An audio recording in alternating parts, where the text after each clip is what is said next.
Yo, what's up mga idol? Maaga tayong nagising, 4 AM. At ito na nga mga idol, may natira tayong ulam kagabi. Adobong baboy yan mga idol. Isayang naman itapon. Siyempre, pinaghirapan natin yan para makabili. Tapos itatapon lang natin. Ano, swerte ng mga daga at aso at pusa nun? Aso at pusa lang yung mabubusog. Ano sila? Siyempre, gagawan natin ng ano yan. Gagawan natin ng paraan para makain natin ulit. Ayan, ito nga mga idol. Ginisa ko lang yung bawang-bawang lang mga idol kasi nga yung adobo, may lasa na yan, kumpleto na yan. Kaya yan, pakuluan lang natin yan. Lagyan ng asin, hiniram yung pampalasa dito sa Magic Sarap. Siyempre, meron ng malunggay at talbos ng kamote mga idol. Yan, i-upgrade lang natin. Pakuluan lang natin ng kunti mga idol. At siyempre, after ng kulo, iyan na yung kinalabasan mga idol. At siyempre nag-ready na rin ako nagbaon ko. Siyempre nagbabaon tayo ng lunch pag pumunta ng work mga idol. Kaya ipinasok ko na yan sa mahiwaga nating plastic. At siyempre mga idol siguraduhin natin hindi na mainit bago i-plastic yan. Kasi pag naka-plastic yan at mamaya mo pa kainin pag lunch, mapapanis yan mga idol. Siyempre naka-ready na rin yung ice cream natin. Ice cream, kanin pala mga idol. Ice cream lang yung lagayin natin. At syempre, nag-breakfast na rin tayo mga idol. Kasama ko pala yung mga team Aklan dyan. At syempre, nasa munting barracks lang tayo mga idol. Pasensya na kayo, medyo madilim kasi nga, isa lang ilaw namin sa barracks. At dito lang mga idol, ay yan. So, strong na kami kasi nakakain ng gulay at papunta na kami sa work namin mga idol.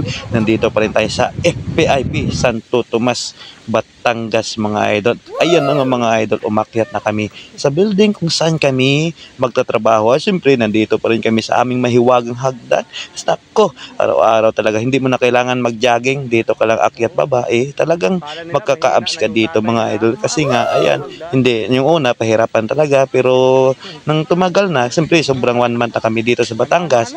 Nasanay na rin tayo mga idol, kahit maghabulan pa kami. At inakyat na rin namin yung pintura namin mga idol, gamit ang lubid mga idol. Kasi nga, hindi pwede idaan natin sa hagdan yan kasi napakadelikado kasi nga trabaho natin nasa taas. Siyempre always safety first mga idol. At pag akyat nyo nga dito sa taas mga idol, ayan, pero medyo maulap pero may araw na at nakita ko nga ito yung ito na yung ano, dito kami magtrabaho mga idol, medyo basa.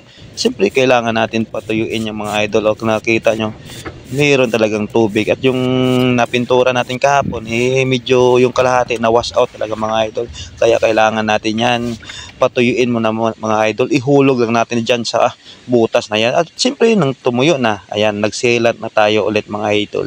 Ayan yung ano mga idol, tinatawag na silat, lagyan ng polycor, tapos finishing natin yan, second coating natin sa taas para matibay mga idol. At siyempre nag second coating na rin tayo dito sa wall.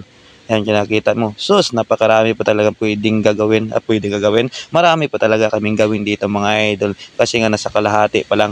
At siyempre, after ng trabaho natin sa umaga, pagsapit ng 11, nandito na kami sa aming mahiwagang tambayan. Kasi nga lunch break na mga idol. Ganito lang kami mag-lunch dito mga idol.